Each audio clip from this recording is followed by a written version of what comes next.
তবে জীবন বাঁচানোর জন্য হারাম খাওয়া যায়, যতটুকু না হইলে না। আমাকে যদি প্রশ্ন করেন হুজুর মদ খাওয়া যায়, উত্তর হচ্ছে না, হারাম। কিন্তু একজন যদি বলে হুজুর আমি তৃষ্ণায় গলা ফেটে যায়, 3 দিন ধরে এক ফোঁটা পানি গলা দিয়ে পড়ে নাই, মরুভূমির মাঝখানে দেখলাম এক বোতল লেখা অ্যালকোহল, মদ খাওয়া যাবে? তখন উত্তর হচ্ছে যাবে। যতটুকু খাইলে আপনার জান বেঁচে যাবে, সুযোগ পেয়ে গটগট করে পুরোটা খাইতে পারবেন না, ঠিক কিনা? এজন্য বিষ্ণু ইসলাম দোয়া করতেন, আল্লাহুম্মা কফিনি বিহালালিকা আন হারামিক ওয়া আগনিনি বিফাদলিকা আম্মান সিওয়াক। আজকের আলোচনার বিষয় হালাল এবং হারাম। আলোচনার বিষয় হালাল এবং হারাম, দুই রাস্তা।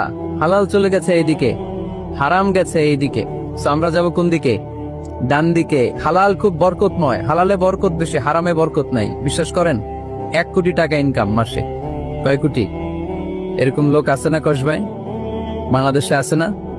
1 কোটি টাকা ইনকাম, কোটি টাকা ইনকাম তার।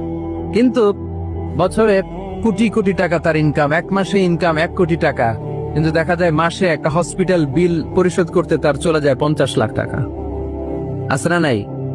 ওয়াইফের ক্যান্সার, যার নেই কোনো অ্যান্সার। ছেলে ইয়াবা খায়, ওরে দেয়া লাগে 20 লাখ।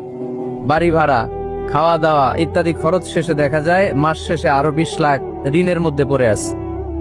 আছে না নাই? কিন্তু মাসে ইনকাম ছিল কত? 1 কোটি। কিন্তু মাস শেষে দেখা যায় 20 লক্ষ টাকা ঋণের বোঝায় চাপা পড়ে আছে। আর রিক্সাওয়ালা, ওর বেতন নাই, যা পারে ইনকাম করে প্রতিদিন। মাসে অন এন এভারেজ তার ইনকাম 5,000। কয় হাজার? 1,000 চলে যায় ওর যে ছুপড়ির বেড়া, ওই বাড়ির ভাড়া দিতে।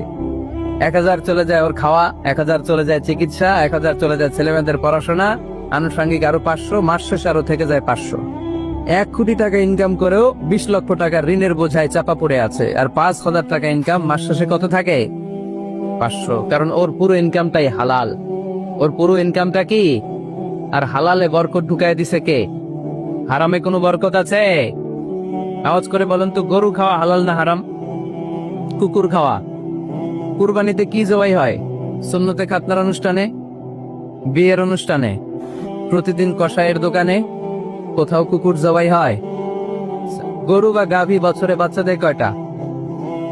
একটা। আর কুকুর দেয় কয়টা? 7টা, 10টা, 11টা। জন্ম নিয়ন্ত্রণ নাই তো, দেদারসে দিচ্ছে, ফ্যামিলি প্ল্যানিং নাই তো। দেখেন, গরু বাচ্চা দিল কম, কুকুর বাচ্চা দিল বেশি। গরু জবাই হয় বেশি, কুকুর জবাই হয় না। গরু আমরা খাই বেশি, কুকুর খাই না। তারপরেও কসবায় গরু বেশি না কুকুর বেশি? আওয়াজ করে বলতে হবে, গরু না কুকুর? কারণ গরু খাওয়া হালাল, আর হালালে বরকত ঢুকায় দিছে কে? এজন্য দ্য ডিসিশন ইজ ইয়োরস। সিদ্ধান্ত আপনার। কই যাবেন, ডানে না বায়ে?